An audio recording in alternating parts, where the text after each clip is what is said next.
एक मिनट का ब्रेक और फिर करेंगे सर के साथ। चलिए शुरू करते हैं आज का टॉपिक्स। Phylum protozoa. मीनिंग इसका देखा जाए, ये बन रहा है प्रोटोस, और प्रोटोस का मतलब होता है फर्स्ट, दैट्स प्रिमिटिव। प्रिमिटिव का मतलब जो सबसे पहले आया, और जून एनिमल्स, जोआ जोन से बना, animals, primitive animals, phylum protozoa. Actual में ये जिस किंगडम में रखा गया है उसको हम लोग प्रोटिस्टा बोलते हैं। एक क्वेश्चन आपका यहाँ पर सॉल्व हो जाएगा, किस किंगडम से आ रहा है, तो इसका किंगडम है प्रोटिस्टा। प्रोटिस्टा किंगडम से ये बिलोंग करता है, phylum protozoa. Name protozoa was first given by Goldfuss. आज जो नाम हम लोग प्रोटोजोआ बोल रहे हैं, ये नाम दिया हुआ है किसका, गोल्डफस का दिया हुआ है। गोल्डफस ने सबसे पहले इसका नाम प्रोटोजोआ रखा था। Protozoans are simple. प्रोटोजोन्स जो है सिंपल, साधारण होते हैं। फर्स्ट एनिमल पहली बार आया है इस पृथ्वी पर। यूनिसेलुलर, एक सेल का बना होता है, साधारण है और एक सेल का बना है। मोर प्रिमिटिव, सबसे पहले आने वाला। यूजुअली माइक्रोस्कोपिक, क्योंकि ये यूनिसेलुलर है इसलिए इसको हम लोग नेकेड आई से नहीं देख सकते। ये क्या है, usually microscopic. Exhibit protoplasmic grade of body organisation. ये क्या है, कहता है कि चूंकि ये एक ही सेल का बना है, और सेल के अंदर अगर हम जाएं, किसी भी सेल को अगर देखेंगे, ये यहाँ पर क्या है, न्यूक्लियस, और न्यूक्लियस के इस तरफ क्या है, साइटोप्लाज्म है। ये हो गया आपका साइटोप्लाज्म हो गया, ये न्यूक्लियस हो गया। न्यूक्लियस और साइटोप्लाज्म दोनों को कॉम्बिनेशन कर दें, कंबाइंड कर दें, ये हो जाएगा हमारा प्रोटोप्लाज्म। तो कहता है कि इसके बॉडी का जो फिजियोलॉजिकल फंक्शन, इसके बॉडी का जो फिजियोलॉजिकल फंक्शन है, वो फंक्शन को पूरा कौन करता है, प्रोटोप्लाज्म करता है। इसीलिए हम लोग इसको कहते हैं protoplasmic grade of body organisation. जिस एनिमल्स का फंक्शन, फिजियोलॉजिकल फंक्शन प्रोटोप्लाज्म करता हो, हम उसे बोलते हैं protoplasmic grade of body organisation. और अगर सेल करता हो तो हम बोलेंगे cellular grade of body organisation. और अगर टिश्यू करता हो तो हम लोग कहते हैं tissue grade of body organisation. Organ करता है तो हम लोग बोलते हैं organ grade of body organisation. So free living और पैरासिटिक और कॉमन सेल्स। फ्री लिविंग कहता है ये स्वतंत्र पूर्वक रहने वाले हैं, आजाद घूमते हैं, आजाद रहते हैं। पैरासिटिक कहता है ये पैरासिटिक भी हो सकते हैं। पैरासिटिक का मतलब दो एनिमल्स का एक ऐसा एसोसिएशन जिसमें एक एनिमल्स तो बेनिफिटेड होता है और दूसरे को हार्म होता है, यानी association between two animals in which one is benefited and other is harm. Commensals, यहां भी क्या है, कहता है कि दो एनिमल्स के बीच एक ऐसा रिलेशन, एक ऐसा कॉम्बिनेशन, एक ऐसा एसोसिएशन जिसमें एक तो फायदे में रहता है, दूसरे को कोई ना तो फायदा होता है और ना ही नुकसान होता है, उसको हम लोग बोलते हैं कॉमेंसल्स। तो कहता है कि ये प्रोटोजोन्स जो है फ्री लिविंग होते हैं, या कहता है पैरासिटिक हो सकते हैं, या कहता है कॉमेंसल्स हो सकते हैं, कुछ भी हो सकते हैं, क्योंकि इसके स्पेसीज पर डिपेंड करता है। और इसमें कुल मिलाकर 50,000 स्पेसीज पाए जाते हैं। Solitary, important. सॉलिटरी का मतलब अकेला रहना, या तो कहता है ये अकेला जीवन व्यतीत करना चाहेगा, जैसे एग्जांपल के तौर पे वॉल्वैक्स है, प्रोटेरोस्पोंजिया है और कोलोनियल। अब यहां देखेंगे सॉलिटरी, अधिकतर जो प्रोटोजोन्स हैं वो सॉलिटरी है, लेकिन कुछ ऐसे हैं जैसे वॉल्वैक्स है और प्रोटेरोस्पोंजिया है, ये कोलोनियल होते हैं। कोलोनियल का मतलब क्या, एक समूह में रखना, एक ग्रुप में रहना।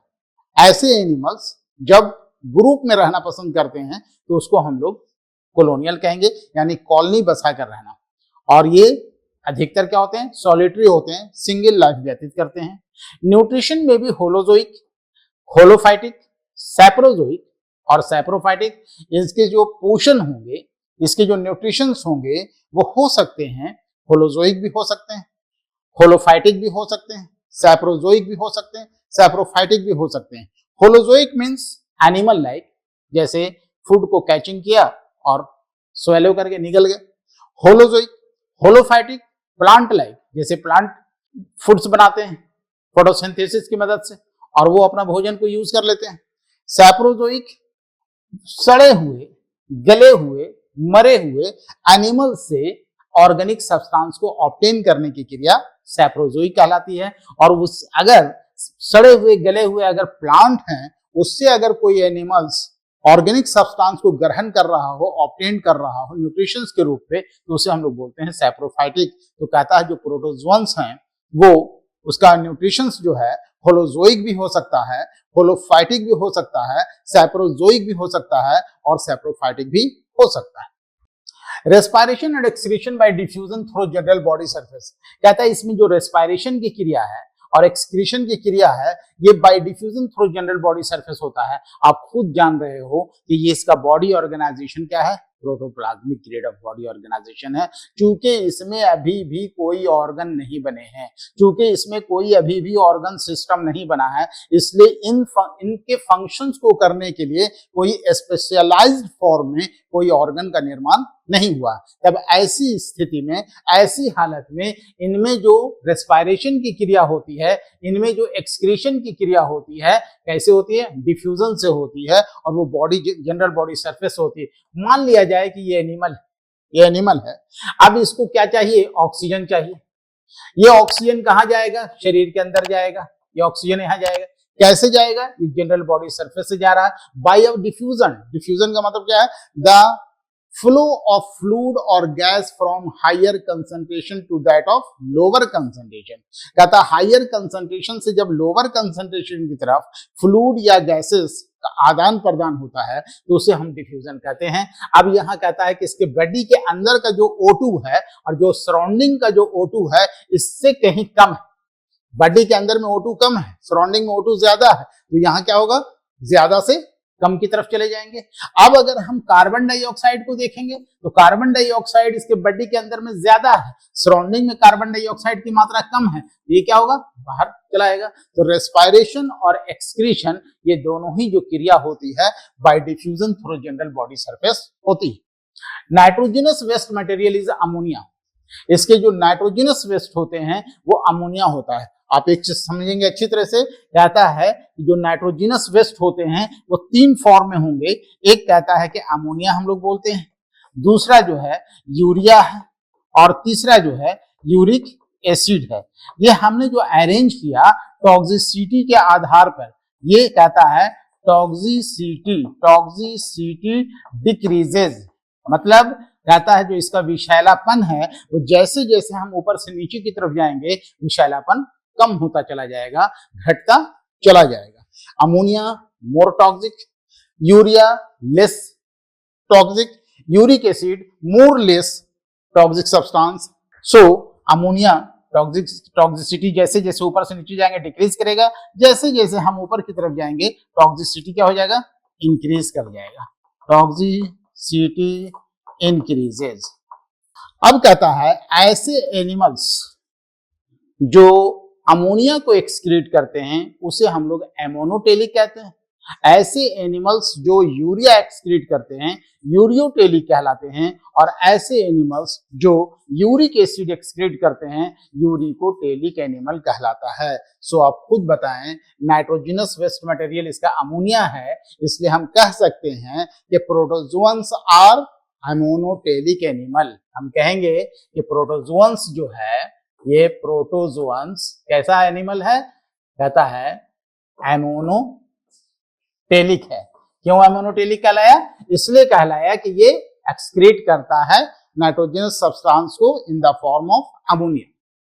लोकोमोशन बाय सीडोपोडिया, सीलिया और फ्लैजिला और no locomotory organs at all. कहता है कि इसमें लोकोमोशन की क्रिया जो परिचलन के लिए नेचर ने जो उसको दिया है, एक यानी डिस्प्लेसमेंट के लिए कि बॉडी को एक स्थान से दूसरे स्थान पर ले जाए, इसके लिए या तो सीडोपोडिया का इस्तेमाल करता है, या तो सीलिया होते हैं, या फ्लैजिला होता है, या फिर कहता है कि कोई भी किसी भी प्रकार के लोकोमोटरी ऑर्गन्स नहीं होंगे। तो कहता है कि ज्यादातर जो सॉलिटरी होते हैं, या सॉलिटरी नहीं कहेंगे, जो ज्यादातर सीडेंट्री होते हैं, सीडेंट्री वाले में लोकोमोटरी ऑर्गन्स एब्सेंट हो सकते हैं, जिसके कारण से उसमें कोई लोकोमोशन की क्रिया नहीं होती है। लेकिन अगर लोकोमोशन हो रहा है तो कहता है या तो सीडोपोडिया से होंगे, या फिर सीलिया से होंगे, या फिर फ्लैजिला से होंगे। सीडोपोडिया का मतलब ये हुआ, ये बॉडी है, ये इस तरह से यहाँ पर एक स्ट्रक्चर फॉर्म कर दिया जिसको हमने कहा स्यूडोपोडिया। स्यूडो का मतलब होता है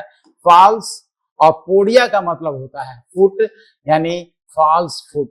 पैर बनते हैं, लेग्स बनते हैं, अपेंडेजेस बनते हैं, टेम्पोररी बनते हैं, चलने के काम आते हैं फिर खत्म हो जाते हैं। सीलिया एनिमल अगर है, इस एनिमल को अगर आप देखें, अगर इसमें इस तरह से हेयर लाइक प्रोजेक्शन लगा हुआ है तो ये सीलिया कहलाता है।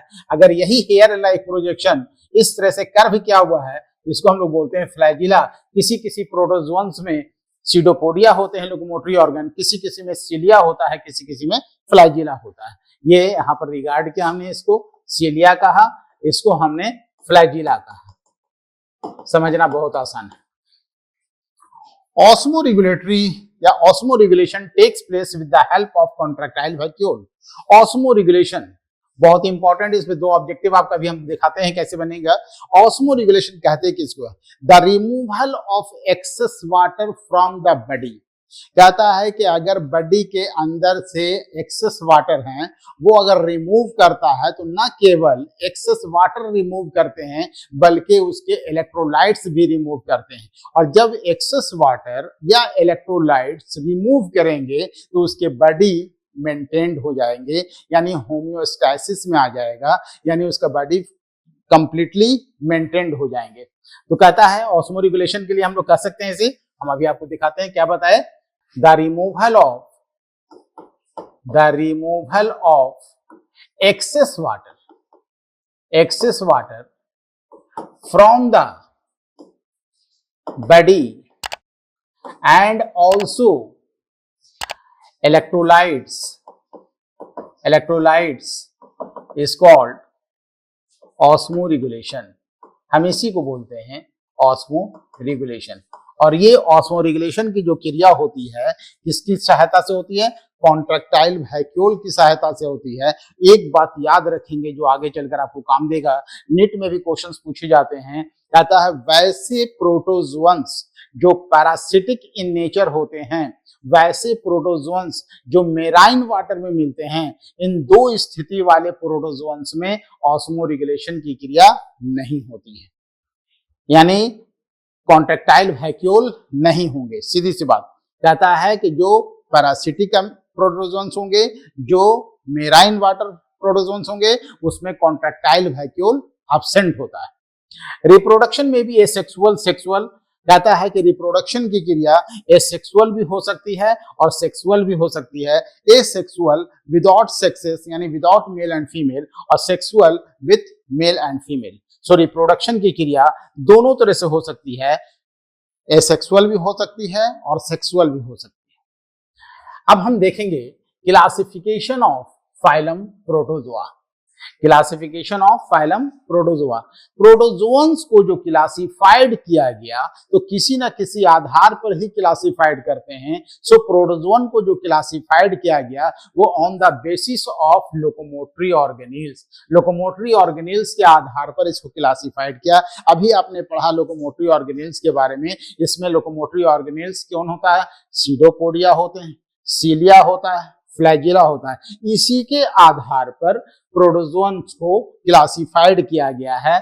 पहला क्लास है राइजोपोडा, जिसको हम लोग सार्कोडीना भी बोलते हैं। पहला क्लास इसका है राइजोपोडा, जिसको हम लोग सार्कोडीना भी बोलते हैं, जिसके एग्जांपल्स रखे गए आपके सामने, अमीबा और एंटामीबा। एंटामीबा ये दो स्पेसीज का नाम बताते हैं, एंटामीबा हिस्टोलाइटिका, एंटामीबा जिंजीवैलिस। तो यहां कहता है अमीबा और एंटामीबा ये दोनों किस क्लास से बिलोंग करते हैं? राइजोपोडा से करते हैं, यानी सार्कोडीना से करते हैं। ये अमीबा है, आप देख लें।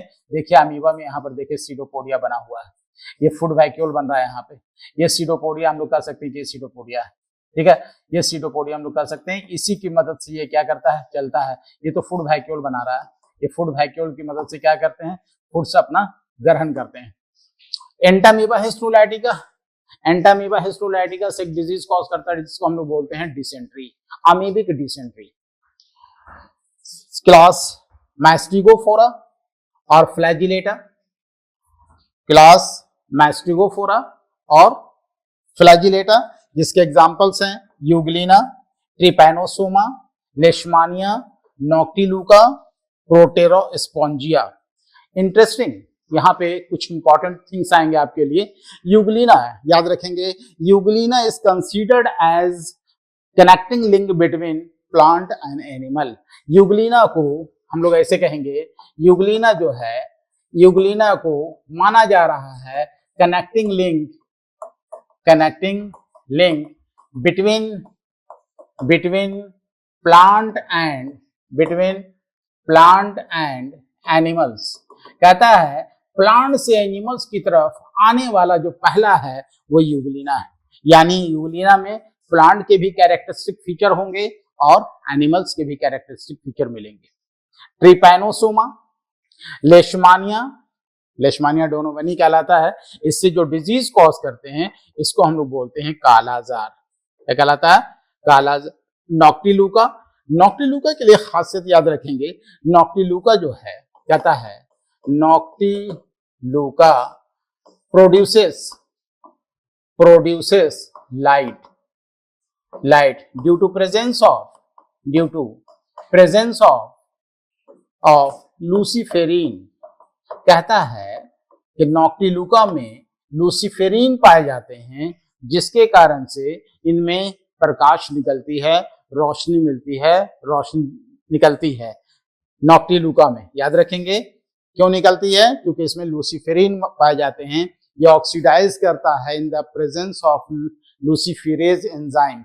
लूसीफेरेज एंजाइम की प्रेजेंस में ये ऑक्सीडाइज करके लाइट देने लगते हैं।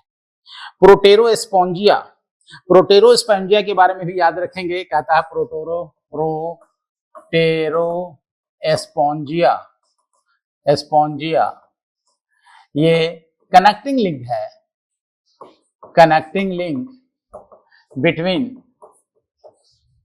Between protozoa and Porifera.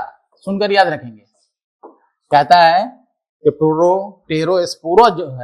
प्रोटेरोस्पोंजिया जो है ये कनेक्टिंग लिंक है किसका? प्रोटोजोआ और पोरीफेरा का। इससे दो इंपॉर्टेंट क्वेश्चंस यहां पर आपके आ गए। क्लास स्पोरोजोआ, तीसरा क्लास है स्पोरोजोआ, जिसके एग्जांपल्स हैं प्लाज्मोडियम है, बबेसिया बाइजेमिना है, मोनोसिस्टिस है। कहता है प्लाज्मोडियम, यही प्लाज्मोडियम है जिससे डिजीज कॉज करते हैं, हम लोग बोलते हैं मलेरिया। प्लाज्मोडियम से ही कौन सा डिजीज कॉज करते हैं? मलेरिया। ठीक है।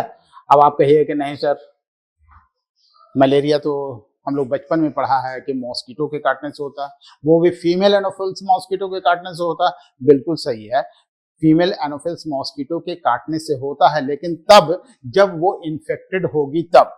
अगर वो इन्फेक्टेड नहीं है तब तक मलेरियल कॉज नहीं कर सकता है। अभी आपको हम डिटेल से बताते हैं इसका। तो ये हो गया स्पोरोजोआ में प्लाज्मोडियम, बबेसिया, मोनोसिस्टिस, सिलियाटा का एग्जांपल है पारामीशियम ओपेलाइना। क्या है? पारामीशियम और ओपेलाइना। पारामीशियम देखिए यहाँ पे है, ये पारामीशियम है, ये देख रहे हैं इसमें सीलिया लगा हुआ है, ये चारों तरफ से सीलिया लगा हुआ है, आप देख रहे हैं। अब आपको लग रहा होगा कि अभी जो हमने देखा है यहाँ पे पारामीशियम और यहाँ जो देख रहे हैं ये दोनों में अंतर क्या है? दोनों में बहुत अंतर है। यहाँ सीलिया नहीं है, यहाँ आपको क्या मिल रहा है? सीलिया मिल रहा है। सो पारामीशियम क्या है? सीलिएटेड है। आपको यहाँ पर लिखा हुआ सीलियाटा, इसमें सीलिया का प्रेजेंटेशन होता है। और एक चीज और बता दें कि जो पारामीशियम है ये कॉमनली इसको हम लोग स्लीपर एनिमल कूली कहते हैं। तो हम लोग ऐसे लिख सकते हैं नोट में, कहता है paramecium is commonly known as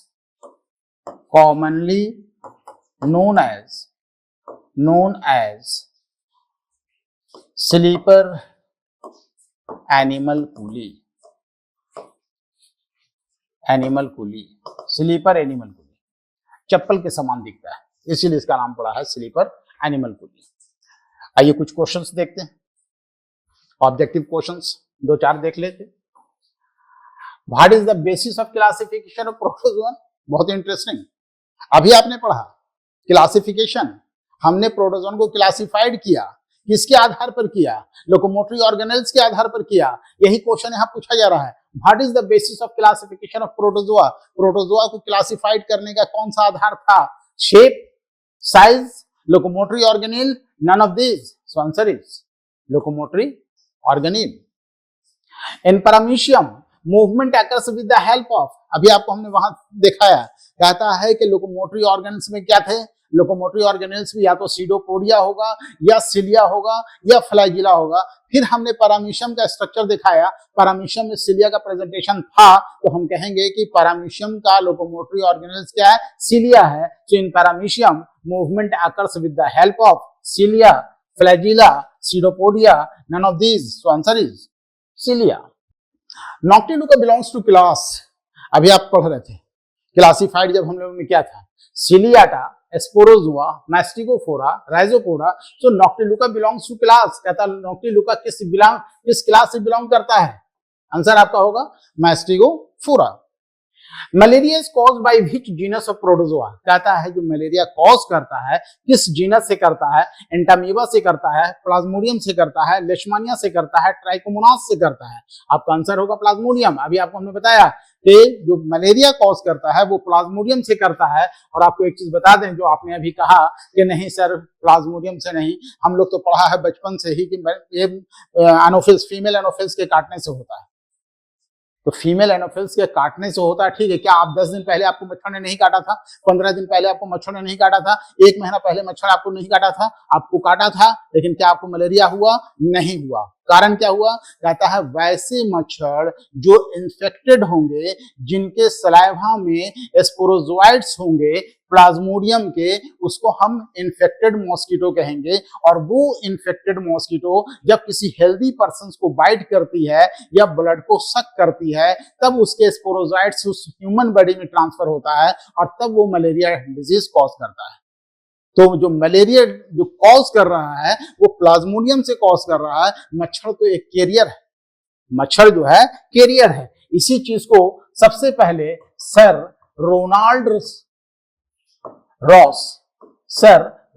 Ross इन 1897 में ये पता लगाया था कि मॉस्किटो जो है, ये फीमेल मॉस्किटो जो है, ये इसकी कैरियर है।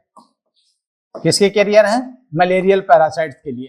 यानी कहता है मलेरिया के, यानी प्लाज्मोडियम को ले जाने वाला, प्लाज्मोडियम को कैरी करने वाला जो वेक्टर है उसका नाम है फीमेल एनोफिल्स मॉस्किटो, यानी मॉस्किटो। इसका पता सबसे पहले किसने लगाया था? सर रोनाल्ड रॉस ने पता लगाया था 1897 में।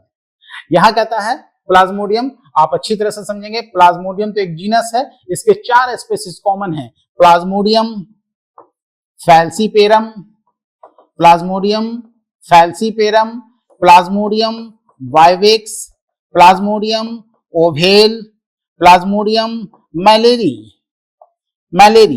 ये 4 इसके स्पीसीज बड़ा कॉमन है। Plasmodium falciparum, plasmodium vivax, plasmodium ovale, plasmodium malariae. कहता अमंग दीज, इन चारों में सबसे जो डेंजरस है, सबसे जो खतरनाक है वो है प्लाज्मोडियम फैल्सीपेरम। कहा जाता है कि प्लाज्मोडियम फैल्सीपेरम से एक डिजीज कॉज करते हैं जिसको हम लोग बोलते हैं black fever.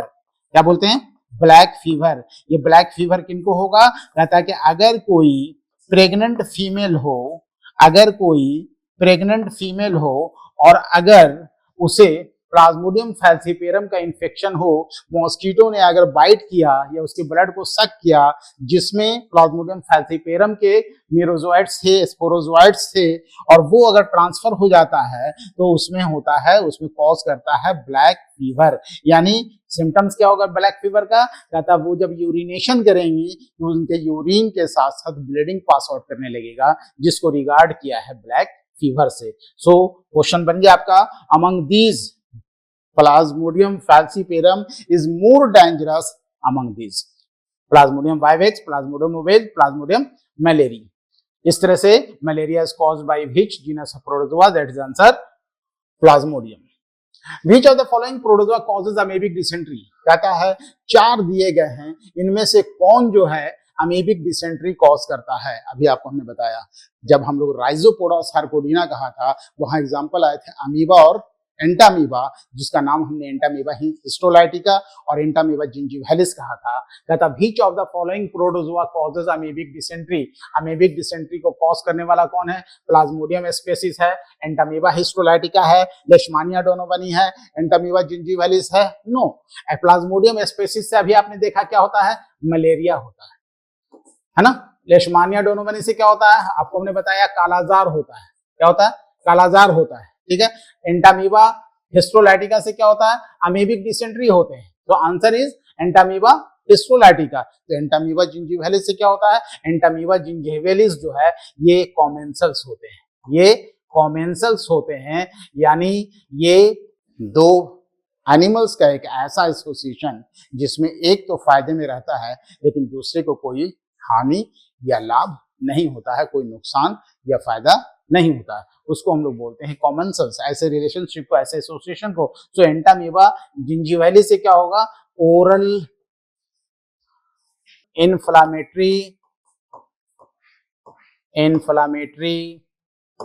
Disease, non hygienic होने के कारण होता है। जब हम अच्छी तरह से मुंह की सफाई नहीं करते हैं, दांत की सफाई नहीं करते हैं, गम की सफाई नहीं करते हैं, तो ऐसी स्थिति में इन्फ्लामेशन पैदा होता है, जिसको हम लोग बोलते हैं किसके कारण से होता है? एंटामीबा जिंजिवालिस के कारण से होता है, जिसको हम लोग बोलते हैं एंटामीबा जिंजिवालिस, यानी ओरल इन्फ्लेमेटरी डिजीज। सो ये तो एक शुरुआत है, फिर हम लोग मिलेंगे एक नए टॉपिक्स के साथ। याद रखेंगे, तब तक आपको पढ़ते रहना है और आगे बढ़ते रहना है।